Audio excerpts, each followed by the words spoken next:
حبيبي حبيبي حبيبي سلام حبيبي سلام عليك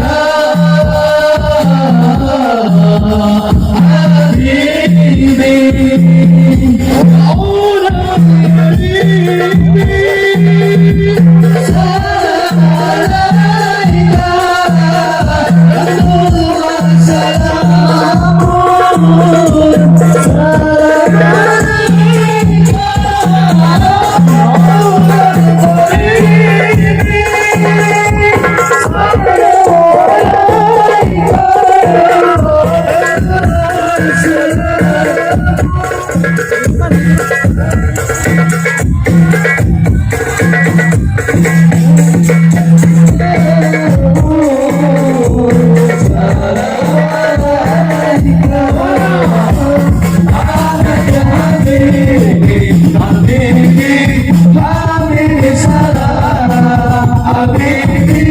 Salam alaikum Habibi Ahmad ya Habibi Habibi Habibi salam Habibi salam alaikum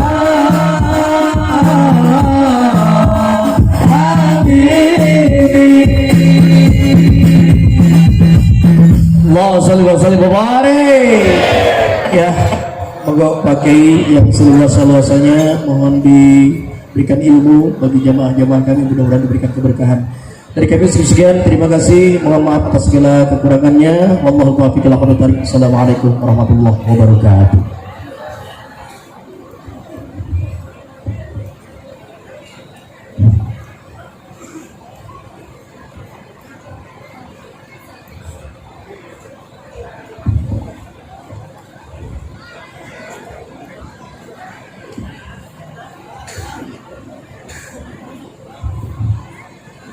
Assalamualaikum warahmatullahi wabarakatuh.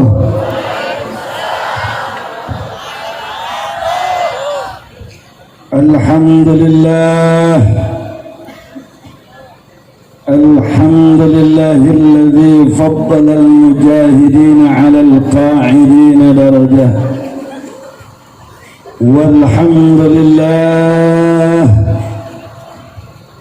والحمد لله الذي جعلنا خير أمة كما قال تبارك وتعالى عز وجل في آيته الكريمة كنتم خير أمة أخرجت للناس تأمرون بالمعروف وتنهون عن المنكر وتؤمنون بالله أشهد أن لا إله إلا الله وحده لا شريك له وأشهد أن محمدا عبده ورسوله الذي لا نبي ولا رسول بعده. اللهم صل وسلم وبارك على سيدنا ومولانا محمد شجرة الأصل النورانية ولمعة القبضة الرحمانية وأفضل الخليقة الإنسانية وأشرف الصورة الجسمانية ومعدن الأسرار الربانية وخزائن العلوم الاصطفائية صاحب القبضة الأصلية والبهجة السنية والرتبة العلية من اندرجت النبيون تحت لوائه فهم منه وإليه وصل وسلم وبارك عليه وعلى آله وصحبه عدد ما خلقت ورزقت وأمت وحييت إلى يوم تبعث من أفنيت وسلم تسليما كثيرا إلى يوم الدين والحمد لله رب العالمين. تقبل الله منا ومنكم fataqabbal ya karim. Setelah memanjatkan pujian dan pujaan serta rasa syukur yang tiada terhingga kepada Allah Subhanahu wa taala yang sudah barang tentu disertai dengan salawat salam serta kesejahteraan yang dilimpah curahkan sebanyak bumi di laut, pasir di darat, gemintang di langit, seluas kerajaan kekuasaan Allah Subhanahu wa taala di langit dan di bumi, seagung rahmanya dan maghfirahnya Allah Subhanahu wa taala. Semoga senantiasa salawat dan salam tersebut pada setiap detik, jam, hari, minggu, bulan dan tahun abadan abada terlipat curah keharibaan Rasul penutup Nabi yang terakhir, tiada lain dia bukan adalah Habibana wa Nabiyana Sayyidul Wujud Wassababul Azam likulli wujud Sayyiduna Muhammad Sallallahu alaihi wa ala alihi wa sahbihi wa sallam. Nah, selanjutnya ta'zim, takrim, ikram, ihtiram yang disertai dengan mahabbah, dengan penuh kecintaan dan kebanggaan saya sampaikan kepada segenap para habaib, para alim ulama, para ajengan, para kiai, para ustaz, para da'i, para mubalik, para mujahid yang telah sama hadir pada kesempatan malam hari ini. Hadir tepat di samping kiri saya ada Ustaz Mubarak Akhun Al-Fadil Kiai Gedek, yaitu Ustaz Ahmad Sibawe, dan teristimewanya kepada sahibul majlis, sahibul ma'had, sahibul mu'assasah, dan sama kita hormati, sama kita muliakan Al-Muqaddam wal Muhtaram Kiai Asep, pimpinan Pondok Pesantren dan Yayasan Anak Saleh. Nah, semoga kita doakan seluruh para habaib, para alim dan ulama, dan dengan tulus ikhlas berjuang sekuat tenaga, banting tulang siang malam untuk menegakkan kalimat Allah Subhanahu wa taala, membangun bangsa dan membela negara. Semoga mereka senantiasa diberikan kekuatan istiqamah di jalan Allah Subhanahu wa taala, diberikan keunggulan, kejayaan, kemenangan, keberkahan, perlindungan, keselamatan fid din wa dunya wal akhirah. Amin ya rabbal alamin. Begitupun salam hormatan ini saya sampaikan kepada segenap aparatur pemerintahan, para penegak hukum, sipilnya, TNI-nya dan Polri-nya, terkhusus kepada unsur Tripika desa setempat, teristimewanya kepada Bapak Camat Kecamatan Darangdan yang tadi sudah menyampaikan sambutannya di depan kita, yang juga selalu kita doakan semoga aparatur pemerintahan di negeri ini dari mulai pucuk pimpinan yang paling atas hingga yang paling bawah di dalam rangka melaksanakan tugas mereka mengemban amanat rakyat, semoga mereka senantiasa diberikan dilimpahi curahan, bimbingan, hidayah dan taufiknya Allah Subhanahu wa taala, sehingga mereka bisa tampil menjadi umara yang adil, aparatur pemerintahan yang jujur dan amanah, yang betul-betul beriman dan bertakwa kepada Allah Subhanahu wa taala. Amin ya rabbal alamin. Apresiasi yang tinggi, ucapan terima kasih yang banyak disertai dengan doa. Jazakumullahu ahsanal jaza, jazakumullahu khairan katsira, wa 'azamallahu ujurakum wa baraka fikum wa syakarallahu sa'yakum wa rafa'allahu syu'unakum fid din wa dunya al akhirah. Dengan penuh kecintaan, kebanggaan saya sampaikan kepada segenap jajaran panitia yang telah banting tulang berjuang untuk mensukseskan acara kita pada malam hari ini di dalam rangka ta'ziman wa takriman li Isra wa Mi'rajin Nabi Mustafa Habibina wa Nabiyina Muhammad sallallahu alaihi wa ala alihi wasallam, yang diinisiasi langsung oleh keluarga besar Pondok Pesantren Yayasan Anak Saleh. Nah, kita doakan semoga yang mendukung penuh terselenggara dan suksesnya acara kita pada malam hari ini, baik itu dengan hartanya, pikirannya, tenaganya, doanya, semoga dicatat oleh Allah menjadi amal soleh yang berlipat ganda pahalanya di dunia dan di akhirat. Dan semoga dengan berkah fadilah acara kita pada malam hari ini, pada pesantren Yayasan Anak Soleh, semoga tambah diberkahi oleh Allah Subhanahu wa taala, dijadikan ma'hadan thayyiban ma'muran mubarakan fid din wa dunya wal akhirah, dijadikan muassasatan thayyibatan ma'muratan mubarakatan fid din wa dunya wal akhirah, dan seluruh santriwan santriwatinya dijadikan generasi muslimin wa muslimat, mu'minin wa mu'minat, salihin wa salihat, muslihin wa muslihat, nafi'in wa nafi'at, mujahidin wa mujahidat, mubarakin wa mubarakat fid din wad dunya wal akhirah. Amin ya rabbal alamin. Dan akhirnya salam penghormatan ini saya sampaikan kepada segenap kaum ibu, kaum bapak, para pemuda, para pemudi, hadirin hadirat, jamaah muslimin dan muslimat rahimakumullah.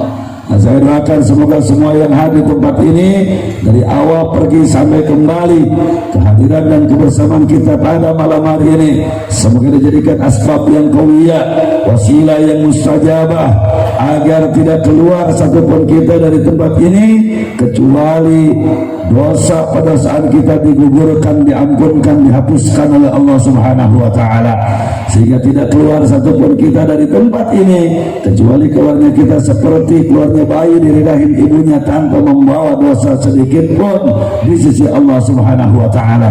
Dan semoga tidak kembali satupun kita dari tempat ini kecuali seluruh hajat dunia akhirat kita dikabul, diijabah oleh Allah Subhanahu wa taala.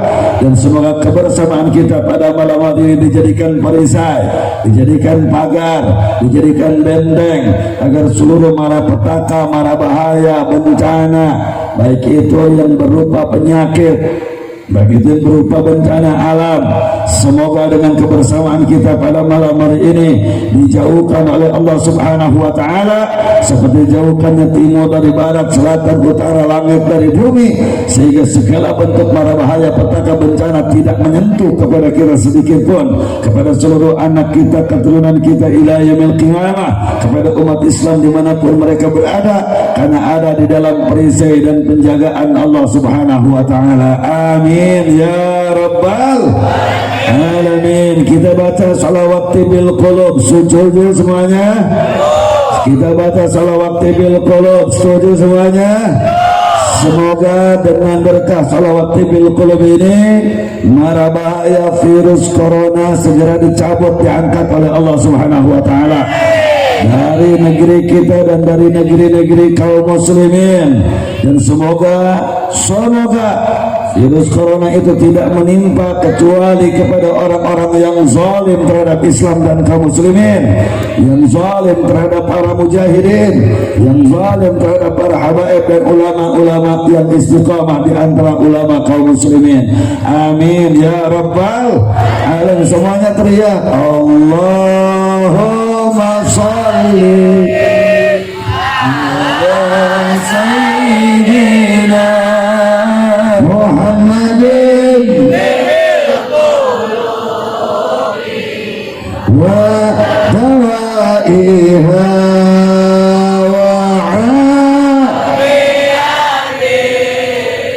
abdani wa nuril absari wa diyaiha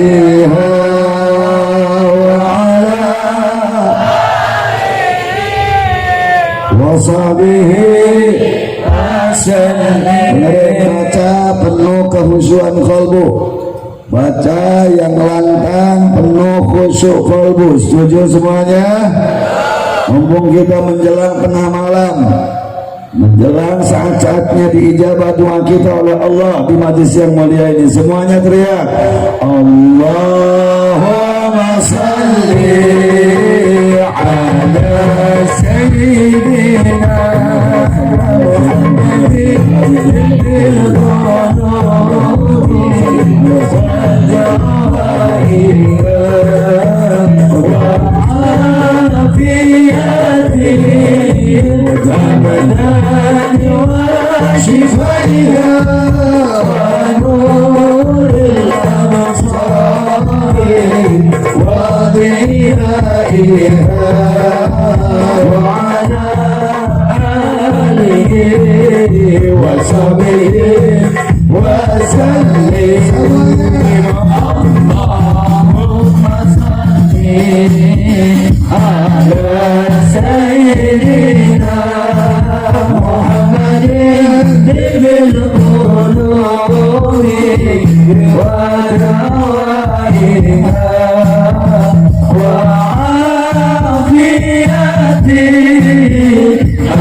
sallim. Semuanya angkat tangannya, takbir Allah. Sebelum saya teruskan, siap kita lanjutkan? Siap kita lanjutkan? Siap konsentrasi? Betul. Sallu ala Nabi. Hikmah dari Isra dan Mi'raj. Pertama, kita wajib bersyukur menjadi umat Nabi, wajib bersyukur menjadi pengikut Rasul. Kenapa? Karena Isra dan Mi'raj adalah merupakan bukti sejati, tanda utama bahwanya tidak ada makhluk di langit dan di bumi yang lebih mulia, dimuliakan oleh Allah kecuali Nabi kita tercinta. Isra dan Mi'raj merupakan ciri sejati, tanda yang utama bahwa seluruh makhluk di langit dan di bumi tidak ada yang memiliki derajat yang lebih luhur, tidak ada yang memiliki kedudukan yang lebih utama, tidak ada yang memiliki kesempurnaan, keparipurnaan yang lebih istimewa kecuali Nabi kita tercinta, Habibana wa Nabiyana Muhammad sallallahu alaihi wa ala alihi wasallam.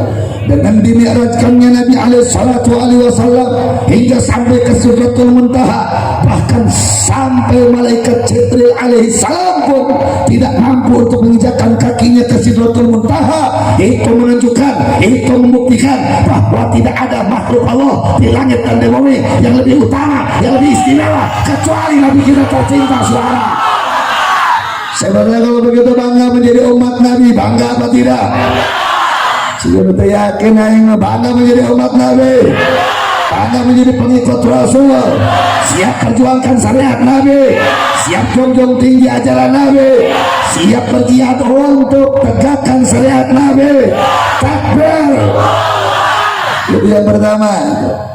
Yang kedua, catat dengan baik bahwa keistimewaan itu Allah berikan kepada kita punya Nabi alaihi salatu wassalam tidak gratis, saudara. Tapi Allah berikan keistimewaan itu lewat keringat yang bercucuran, lewat darah yang berceceran, lewat linangan air mata yang bercucuran membasahi pipi Nabi di dalam rangka memperjuangkan dan menegakkan agama ini, saudara. Artinya ibrah thayyibah, hikmah hasanah dari Isra dan Mi'raj ini, manakala umat Nabi ingin diistimewakan oleh Allah, diberikan kemuliaan oleh Allah, diberikan derajat yang tinggi oleh Allah, baik itu di dunia ataupun di akhirat, saudara, selain daripada kita punya bangga dan bersyukur punya Nabi, tapi ikuti jejak langkah Nabi yang tidak pernah bergeser di dalam perjuangan menegakkan agama ini, walaupun darah dan nyawa yang jadi taruhannya. Betul, betul.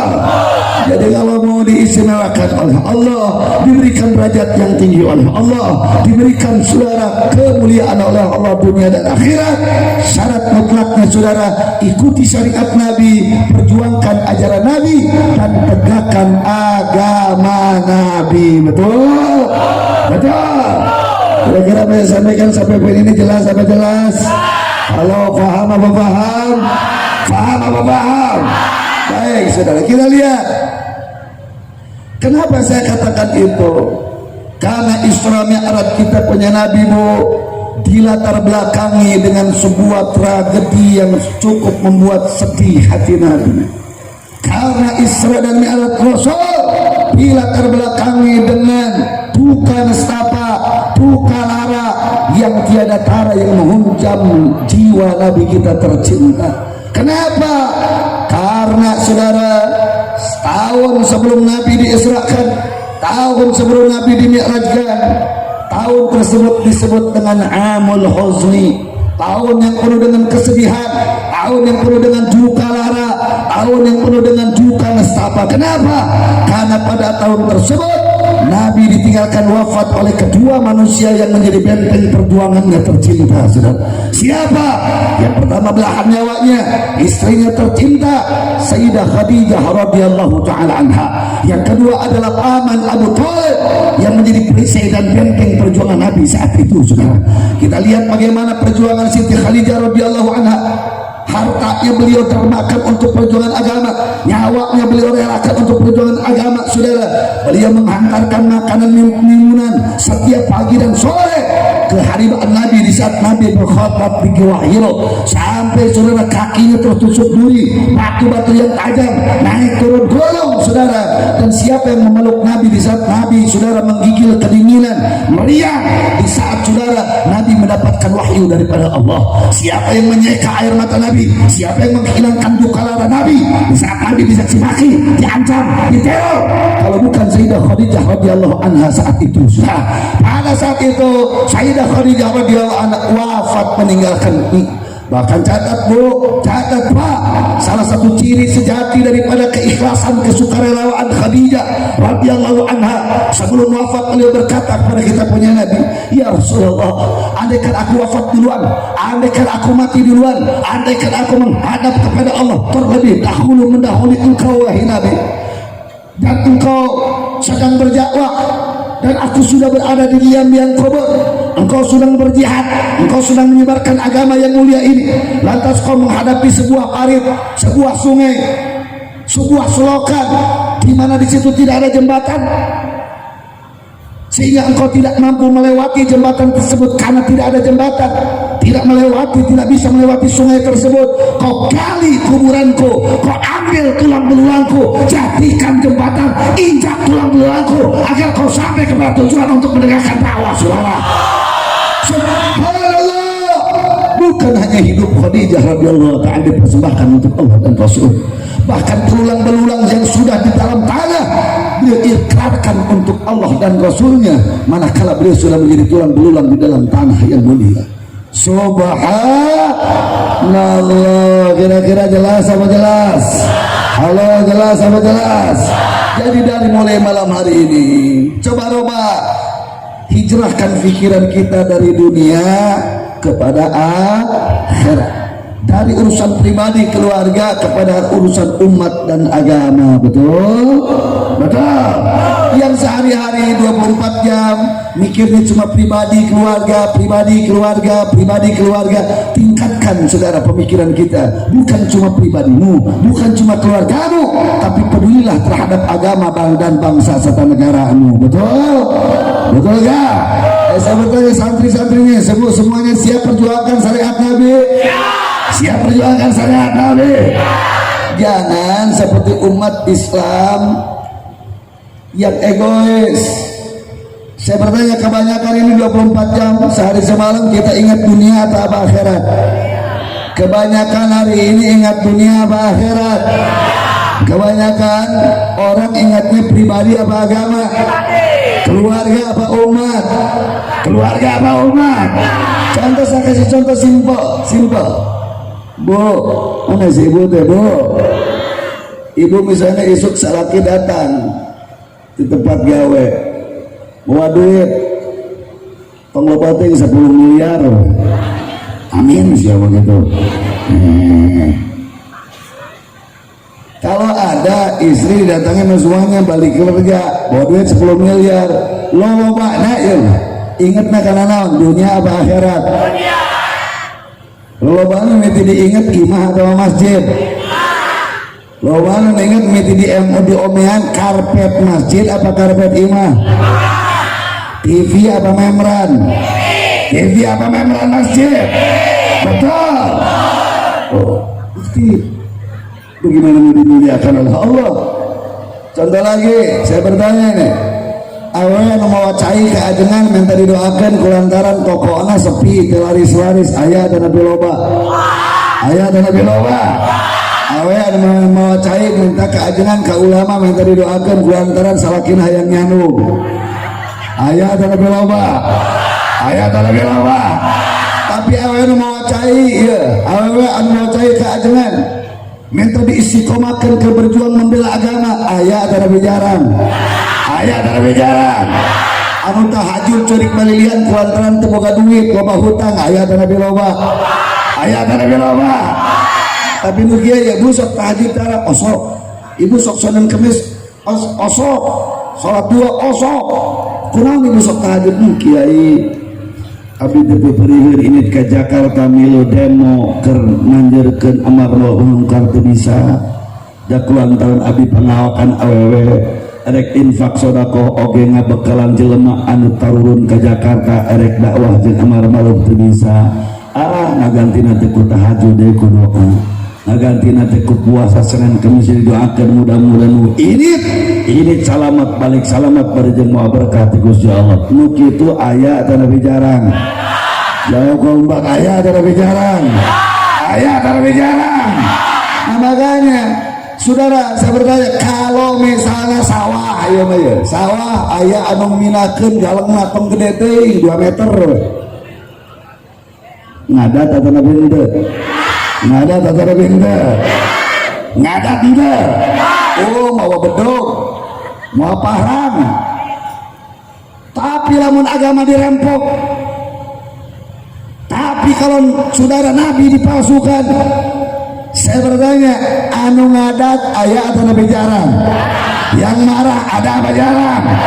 Ada apa jarang? Bahkan selain daripada jarang, justru anu demo malah dicaci maki. Yang berjuang malah disalah-salahkan, saudara. Dianggap anarkis, dianggap radikal. Betul. Lah bagaimana mau dapat kemuliaan dari Gusti Allah? Isra Mi'raj diperingati setiap tahun, tapi kira untuk memperjuangkan agama diabaikan. Tapi kira untuk membela agama diabaikan. Tapi kira untuk menegakkan agama diabaikan, saudara.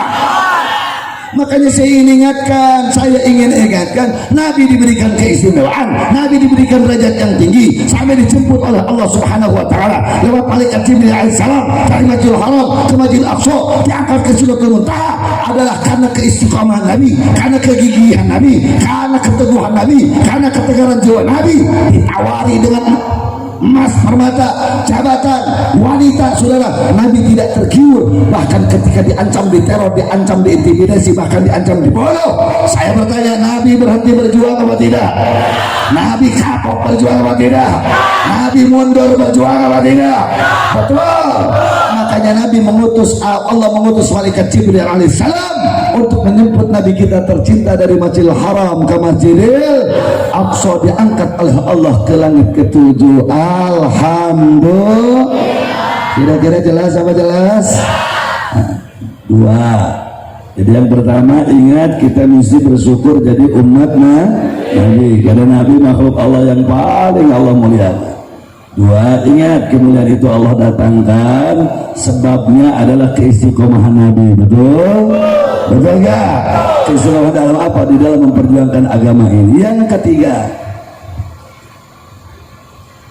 ketiga, Isra dan Mi'raj Nabi mengingatkan dan memberitahukan kepada kita bahwa setiap kita berjuang menegakkan agama pasti akan dihadapkan kepada ujian, tantangan, cobaan. Betul enggak?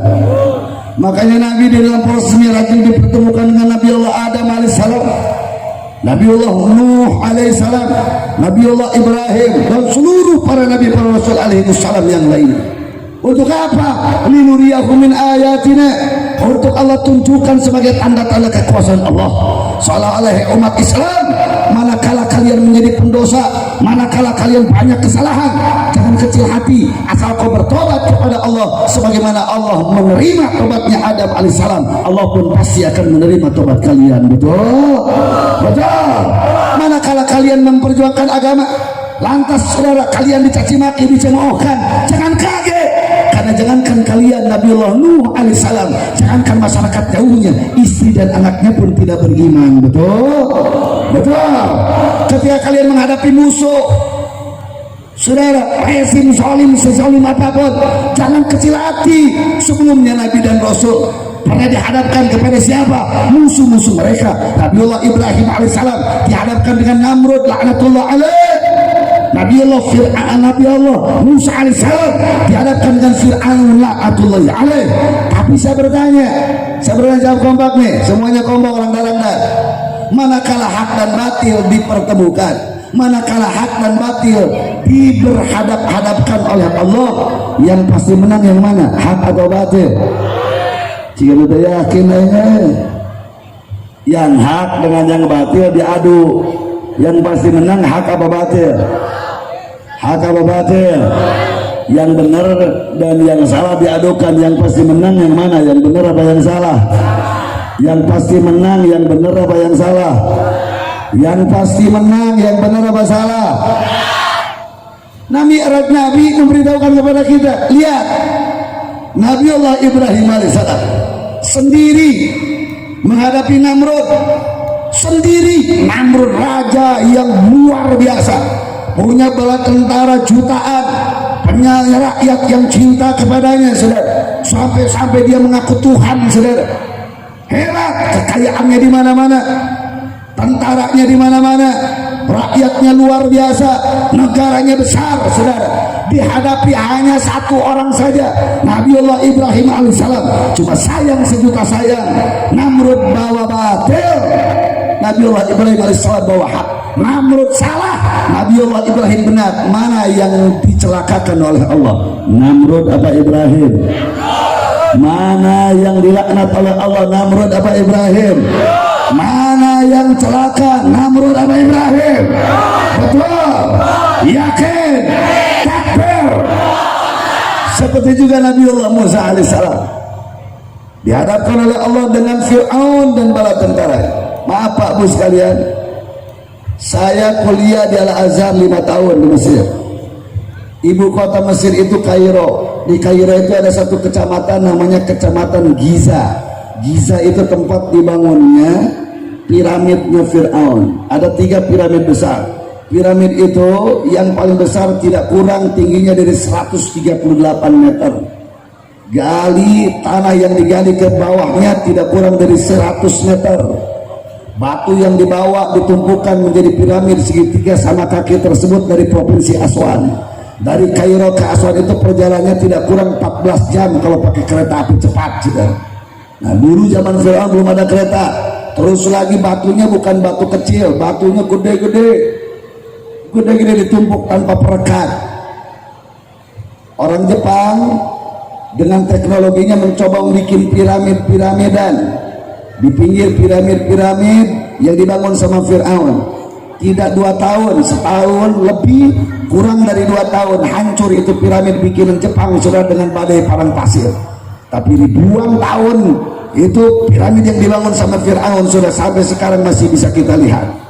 Masih bisa kita lihat. Teknologi peradabannya tinggi, tukang sihirnya luar biasa sakti, saudara.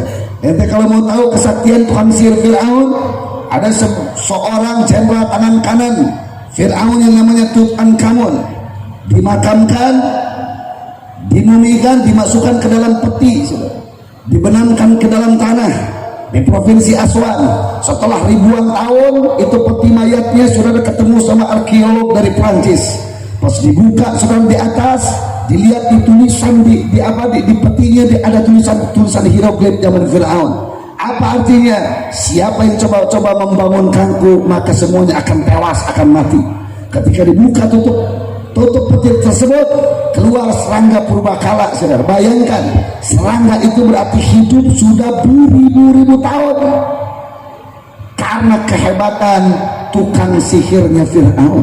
Ketika keluar serangga itu dari peti, di dalamnya ada mayat Tutankhamun. Semua tukang galinya, semuanya insinyurnya mati, saudara. Saking hebatnya, tapi karena Musa alaihissalam bawa hak, Fir'aun bawa batil. Saya bertanya, bagaimanapun Fir'aun hebat, bagaimanapun bala tentara hebat, bagaimanapun tukang sihirnya hebat, dan banyak saudara, sementara Nabiullah Musa hanya berdua dengan saudaranya Nabiullah Harun alaihissalam. Saya bertanya, siapa yang celaka, Fir'aun apa Musa? Fir'aun apa Musa? Fir'aun apa Musa? Berarti kalau hak bertemu dengan batil, mana yang pasti menang, hak atau batil, benar apa salah, yakin, takbir. Makanya tuh yang ketiga ingat, jadi jangan ragu lagi berjuang, jangan ragu untuk berjuang. Yang benar pasti Allah unggulkan. Makanya saya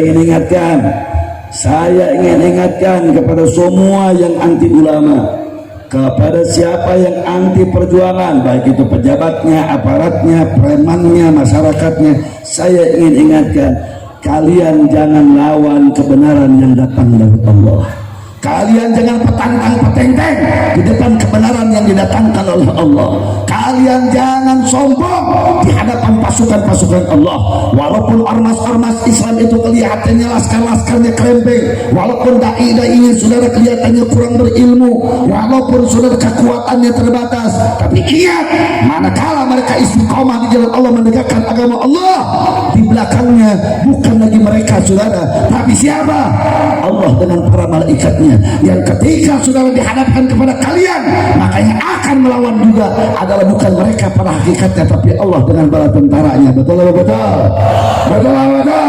Makanya saya ingin ingatkan, jangan sampai kalian menjadi pengikutnya Fir'aun. Betul. Jangan sampai kalian menjadi pengikutnya Namrud. Betul. Insya Allah seperti itu. Tiga, satu, bersyukurlah menjadi umat Nabi, perbanyak sholawat. Setuju? Yang kedua, ingat keistimewaan Allah datangkan karena berkah kita berjuang menegakkan agama Allah. Betul? Yang ketiga, manakala kita dihadapkan kepada ujian, sabar yang kuat, jangan bergeser sebarang satu tapak tingkal tanah pun, karena benar pasti Allah akan menangkan, salah pasti akan Allah celakakan. Betul? Nah, yang keempat, oleh dari Mi'raj ini, saudara-saudaraku sekalian, Nabi pulang dari Isra dan Mi'raj membawa pusaka yang paling utama, yaitu tiada lain tiada bukan adalah sholat 5 waktu. Dan Allah berfirman di dalam Al-Quran, ya ayyuhalladzina amanu ista'inu bis-sabri was-salat. Hai orang-orang beriman, manakala kau ada dalam kesusahan, manakala kau ada dalam penderitaan, manakala kau ada dalam tengah ancaman, jangan takut, datanglah kepada Allah lewat sabar dan sholat. Saya mau kasih contoh, mau saya kasih contoh virus corona. Panina betul usung virusnya corona. Saya kasih contoh, virus corona itu kalau nempel di jasad kita, masuk ke hidung kita, itu jarak bisa bertahannya sampai masuk ke kerongkongan, dari kerongkongan masuk ke paru dan ke jantung, berhinggapnya di mulut kita, hinggapnya di hidung kita itu 3 sampai 4 jam. Berapa? 3 sampai 4 jam. Sampai di situ kira-kira jelas gak? Jelas gak? Nah, 3 sampai 4 jam. Saudara, kalau kita sebelum sholat wudhunya baik dengan madmadah kumur-kumurnya yang sempurna, berarti virus yang terisap masuk ke kerongkongan ke mulut kita hilang apa tidak? Sebenarnya yakin aing hilang apa tidak?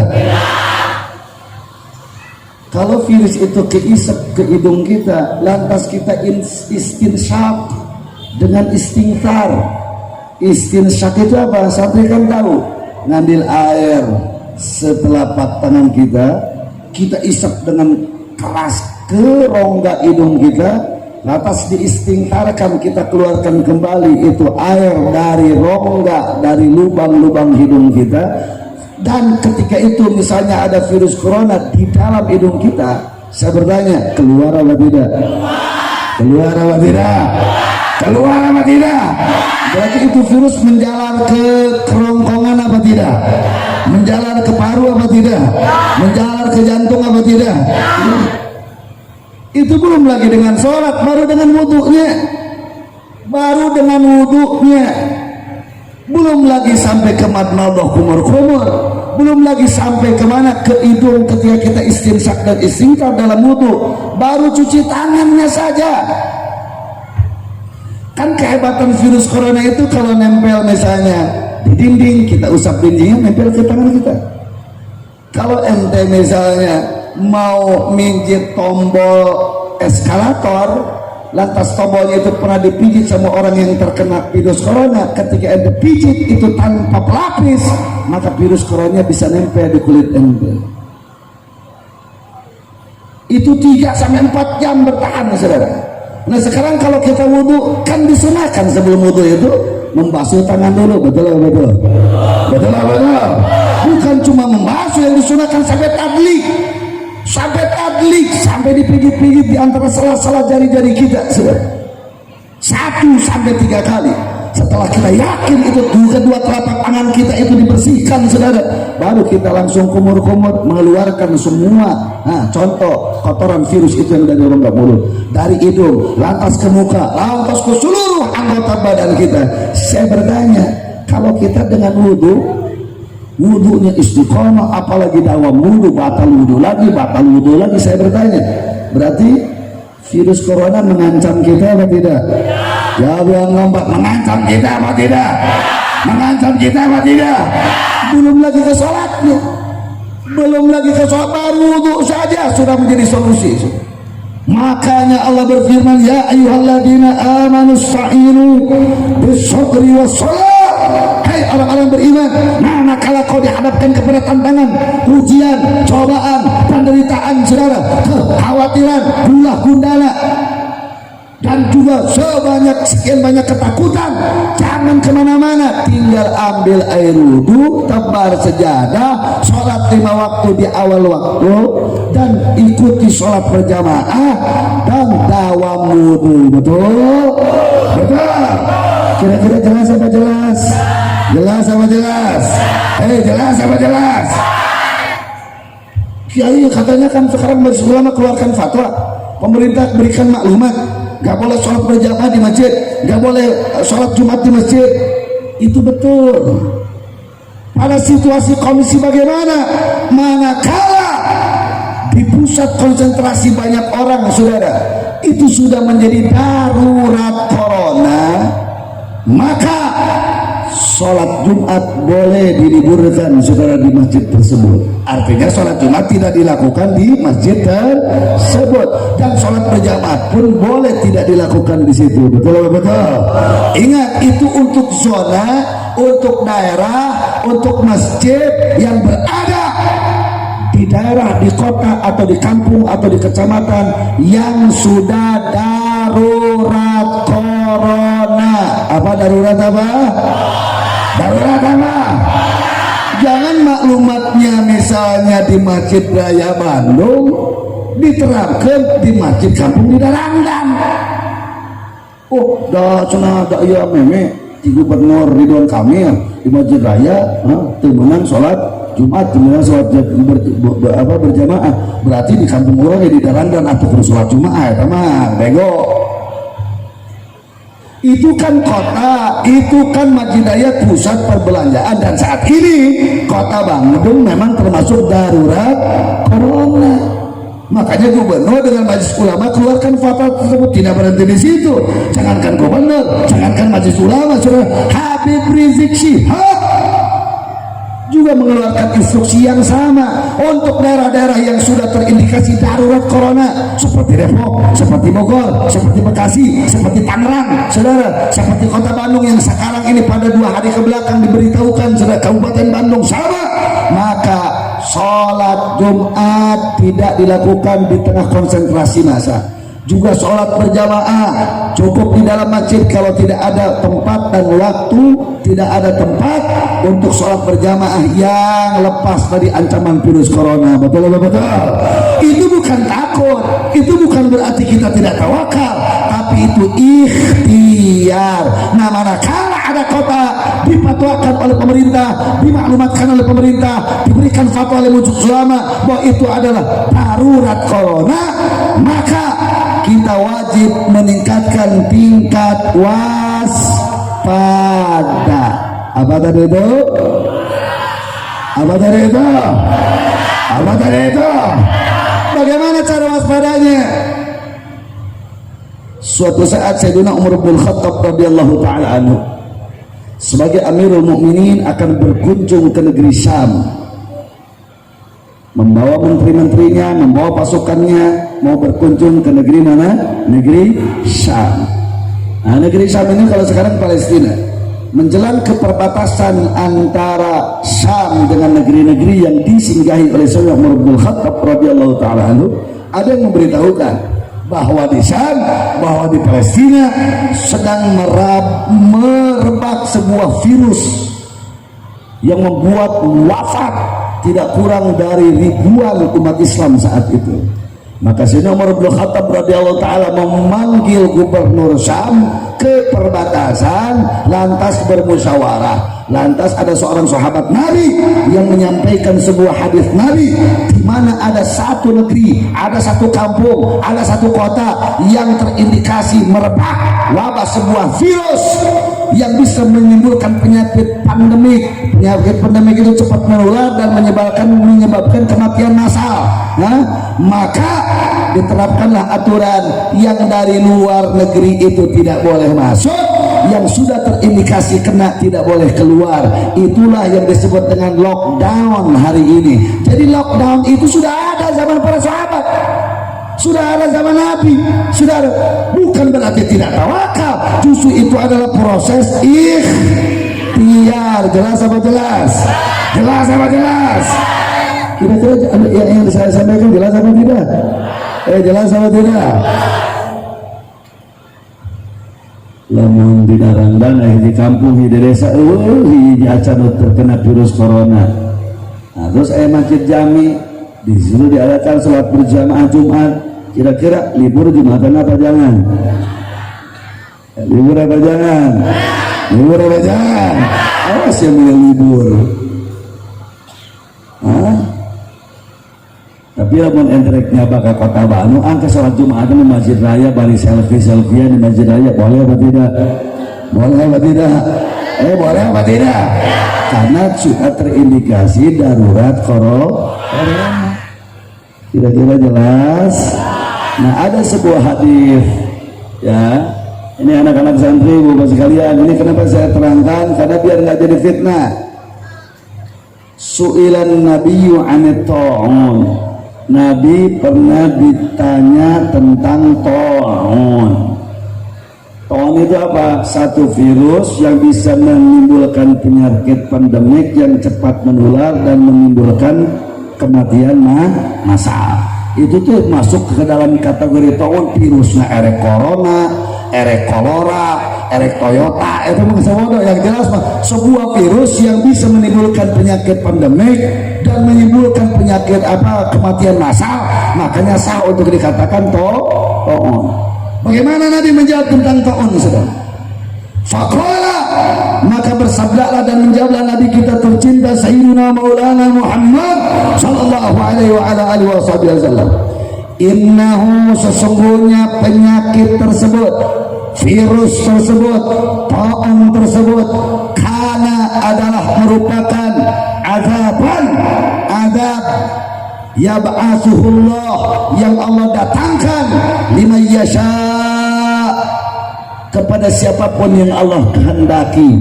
Ingat, sekali lagi catat, pada pembukaan hadis tersebut, ingat, di mana terjadi penyakit pandemik, virus yang menyebabkan penyakit yang cepat menular, menimbulkan kematian massal.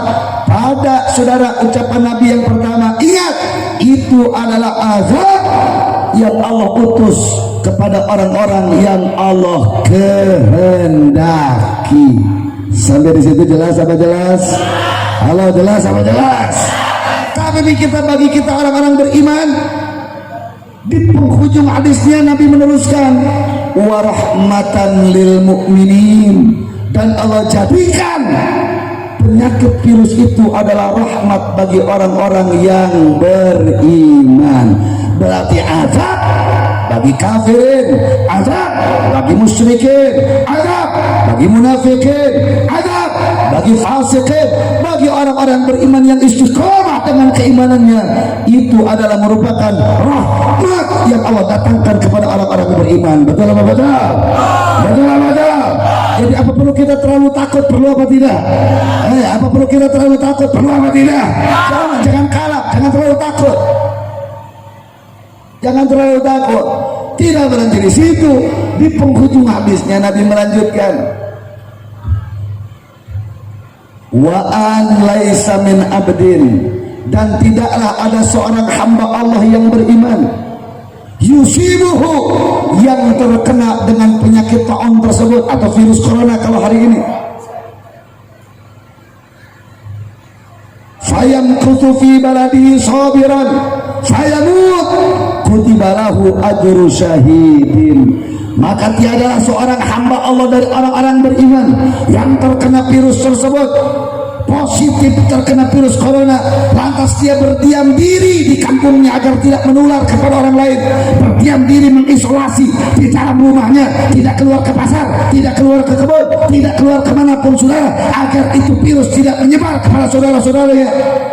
Sabiran, dengan bersabar, fayamut, sampai dia mati, kutibalahu, maka dicatat baginya ajru syahidin, yaitu pahala orang yang mati syahid. Hebat apa hebat? Hebat apa hebat? Misalnya, na'udzubillahi min dzalik, ada seorang beriman dapat rahmat dari Allah, terkena virus tersebut saudara, ketika diperiksa ke dokter positif, lantas dia berdiam diri di rumahnya, mengisolasi diri di kamarnya saudara, mengisolasi diri di kamar, tidak keluar ke tetangga agar tetangganya tidak tersebar virus, tidak keluar saudara ke masjid agar masjidnya tidak terkena virus, tidak keluar ke pasar agar masyarakat di pasar tidak terkena virus, sampai dia mati karena mengisolasi diri saudara, membatasi diri, maka dicatat baginya, kata Nabi, memiliki pahala orang yang syahid di saat dia mati. Alhamdulillah. Sekali lagi jauh kompak orang Darandan, orang Purwakarta, apa perlu kita terlalu panik dengan corona? Perlu apa tidak? Apa perlu kita tidak perlu terlalu takut dengan virus corona? Perlu apa tidak? Yang perlu adalah hanya waspada. Maka dalam mi'raj ini Allah sudah memberikan solusi, sudah. Salat, wudu, dan tingkatkan kewaspadaan yang tinggi. Insya Allah kewaspadaan yang tinggi itu hindari konsentrasi massa. Seperti ente ingin ke pasar, datang kamu ke supermarket, jangan. Karena kita bertemu dengan orang-orang yang kita tidak kenal identitasnya, apakah mereka fasik, apakah mereka zalim, apakah mereka mukmin, apakah mereka fajir, kita tidak paham dengan keadaan mereka. Insya Allah, kira-kira bisa sampaikan jelas apa jelas? Oleh dari saya ada 4 poin dari itu. 1, bersyukurlah menjadi umat Nabi, betul? Maka perbanyak salawat atas Nabi siang malam, karena 1 kali salawat Allah ganjar dengan 10 kali salawat dari malaikat itu untuk kita, betul? Betul apa tidak? Yang kedua, ingat keistimewaan Allah berikan kepada kita punya Nabi karena perjuangannya untuk menegakkan agama ini. Maka raihlah keistimewaan dari Allah dengan gunakan apa yang Allah berikan kepada kita, dari mulai pikiran, tenaga, harta, keluarga, anak, pangkat, jabatan, pakai untuk menegakkan agama Allah. Nah, jangan hanya berpikir pribadi keluarga, tapi pikirkan, sumbangkan untuk agama dan negara. Betul? Betul. Ini Kiai Asep kalau nggak mikirin akhirat, Kiai Asep kalau nggak mikirin agama, Kiai Asep kalau nggak mikirin umat, ngapain bikin yayasan anak yatim? Ngapain bikin pondok pesantren anak soleh? Pikirkan aja, beliau dai di TV pernah dapat undangan, tinggal perkaya aja pribadi, tinggal perkaya aja anak cucunya, tinggal perkaya aja keluarganya, betul? Tapi nggak begitu, karena ingin menjadi umat Nabi yang dimuliakan oleh Allah, karena ingin dijadikan umat Nabi yang diistimewakan oleh Allah, selain pribadi sama keluarganya, dia fokuskan untuk agama, bangsa dan negara serta umatnya, betul? Maka yang kedua, sisihkan, fokuskan. Yang ketiga, manakala kita menghadapi ujian cobaan, jangan bergeser barang satu tapak jengkal tanah pun, karena dengan jaminan benar pasti menang, salah pasti kalah. hak pasti tegak, batil pasti akan sirna, saudara. Tidak hari ini, besok, tidak besok, lusa, tidak lusa, bulan ini, tidak bulan ini, tahun ini, tidak di dunia, pasti di akhirat Allah akan menangkan benar dari salah, hak dari batil. Betul? Betul. Dan yang keempat, manakala di dunia kita semuanya menghadapi tantangan, ujian, cobaan, Allah sudah memberikan pusaka, Allah sudah memberikan pusaka yang istimewa dan utama, yaitu kewajiban sholat 5 waktu. Tinggal kita konsisten istiqomah sholat, wudhunya lebih disempurnakan, sholatnya lebih disempurnakan, baik itu yang wajib, baik itu yang sunnah, agar Allah subhanahu wa ta'ala menangkan kehidupan kita dunia dan akhirat. Amin ya rabbal alamin. Kira-kira bisa sampaikan jelas sama jelas? Halo, jelas sama jelas? Nah, terkait virus corona jangan terlalu panik, jangan terlalu takut. Yang penting itu kita waspada. Makanya salah satu tingkat kewaspadaannya begadang jangan terlalu larut. Kita cukupkan sampai jam 12. Kita bubar, saudara, karena begadang terlalu larut itu, saudara, mengurangi kekebalan tubuh kita. Nah, jangan rentan terkena apa yang disebut dengan virus yang saya sebutkan tadi. Mudah-mudahan orang Darangdan, orang Purwakarta tidak sampai kepada stadium darurat corona. Amin. Amin. Amin ya rabbal alamin. Maka terus simak maklumat dari pemerintah, simak maklumat dari dinas-dinas kesehatan di setiap kabupaten kota. Apakah kampung kita, apakah kecamatan kita, apakah kabupaten kota kita masuk ke darurat corona apa tidak? Maka kita bisa mengambil langkah-langkah antisipatif, insya Allah. Itu saya bisa sampaikan, mudah-mudahan ada guna dan manfaatnya. Nah, saya mengajak ibu dan bapak sekalian, kita baca sholawatul khair bersama-sama. Sholawat ini sholawat yang ditalib oleh Habib Rizik Syihab sebagai imam besar kita, imam besar umat Islam Indonesia. Namanya sholawat apa?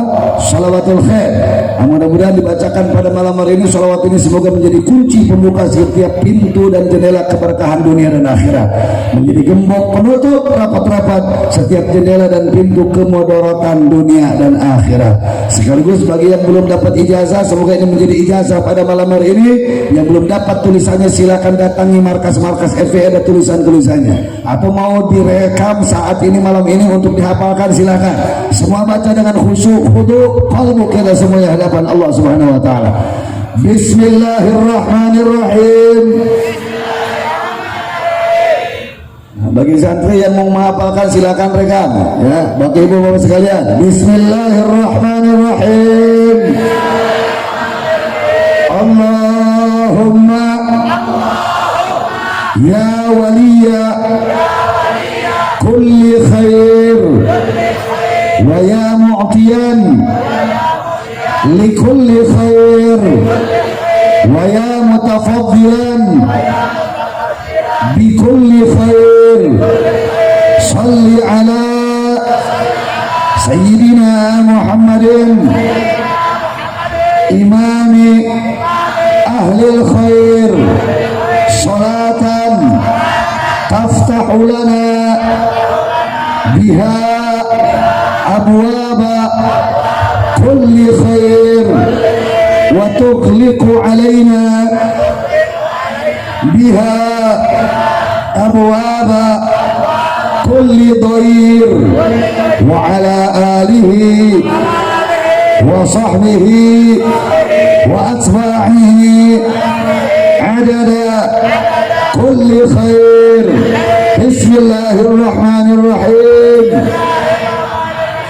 Allahumma ya waliya kulli khair wa ya mu'tiyan likulli khair wa ya mutafaddilan bikulli khair salli ala sayyidina Muhammadin imami ahlil khair salatan taftahu lana biha abwaba kulli khair wa tughliqu alaina biha abwaba kulli dhair wa ala alihi wa sahbihi wa atba'ihi adada kulli khair.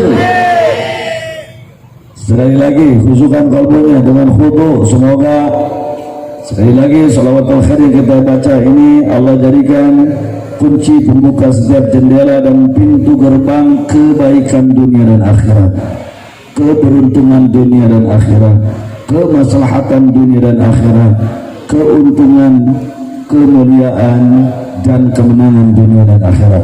Semoga menjadi gembok yang menutup rapat-rapat, tidak terbuka celah sedikit pun dari segala bentuk kemudaratan, mara bahaya, petaka, bencana, penyakit dunia dan akhirat. Bismillahirrahmanirrahim. Allahumma ya waliya kulli khair wa ya mu'tiyan li kulli khair wa ya mutafaddilan bi kulli khair salli ala sayyidina Muhammadin imami ahli al-khair salatan taftahu lana biha abwaba kulli khair wa tughliqu alaina biha abwaba kulli dhair wa ala alihi wa sahbihi wa atba'ihi adada kulli khair.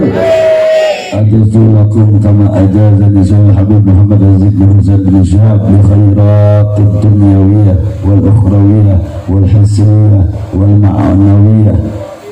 Bismillahil Fatihah.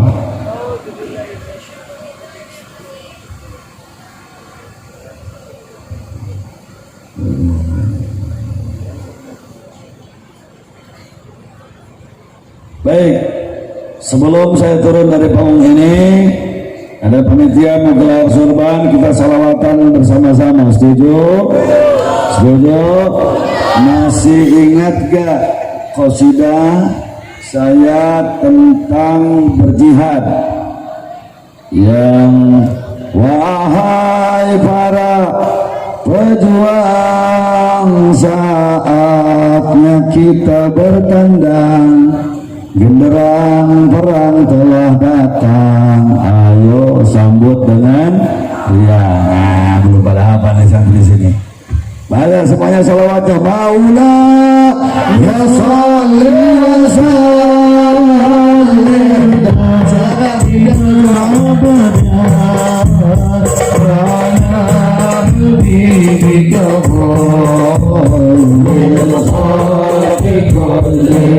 semuanya. Maula ya salli wa sallim daiman abada ala habibika khairil khalqi kullihim.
الخلق كلهم berjihad pasti kita mati, tak berjihad pun pasti kita mati, syahid mati yang tertinggi. Ayo berebut mati, Maulaya salli wa sallim daiman abada ala habibika khairil khalqi kullihim. Kita kan tersenyum ayah yang gembira, keluarga pasti bangga. Ayo dapat syuhada, Maulaya salli wa sallim daiman abada ala habibika khairil khalqi kullihim. Itu saya sampaikan, mudah-mudahan ada guna manfaatnya. Wassalamualaikum warahmatullahi wabarakatuh.